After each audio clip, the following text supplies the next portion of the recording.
Parlons à présent de cette répression sur les liqueurs et les boissons en sachet. Une opération de contrôle se mène sur le terrain, moins d'une semaine donc après la publication du communiqué interdisant la production, l'importation, la commercialisation et la détention des boissons spiritueuses en sachet plastique dont la capacité est inférieure à 30 centilitres. Les agents de contrôle se déploient pour appliquer la mesure gouvernementale. Nous faisons le constat avec Moussa Ouedraogo et Béléman Herman Nestor Toui. Marché Sankariari, nous sommes dans la boutique de Madame Gengane.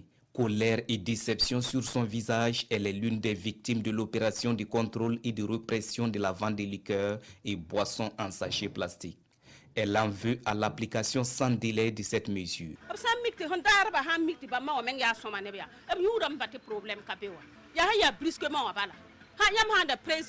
Même si c'est 2 semaines ou 3 semaines. Moi je pense que c'est pas parce qu'on a perdu des batailles et qu'il faut mettre autant d'énergie, autant de passion à régler un problème qu'on pouvait régler. Vous voyez le désagrément que ça cause. C'est bien vrai que nous sommes dans le légal, mais quand même il faut une part d'humanisme. Pourtant, du côté de l'État, on se défend bien. Lorsqu'on dit que la commercialisation, l'importation, la production d'un produit donné est interdite, je pense qu'à partir de ce moment, il faut faire appliquer la loi. Maintenant, ceux qui effectivement avaient ces produits ne seront pas contents, mais c'est la loi qu'il faut appliquer. Que chacun s'approprie cette mesure-là pour, n'est-ce pas, l'appliquer au bonheur, n'est-ce pas, de la santé du consommateur, mais aussi des populations, des zones rurales, mais aussi des zones urbaines. Cette mesure participe à l'assainissement du marché et aussi à la protection de la santé des consommateurs. Sa mise en exécution est bien accueillie par bon nombre de citoyens. Très content de cette décision-là. Ils ont tardé même à prendre la décision. Nous, on attendait cette décision depuis longtemps. Je vois les gens qui se mettent dans ça et ils n'arrivent pas à travailler, ils ne travaillent pas, ils deviennent autre chose. Il y a des papas qui voient ça, ils viennent dans la maison, c'est barrant, ça insulte les enfants, ceci, cela.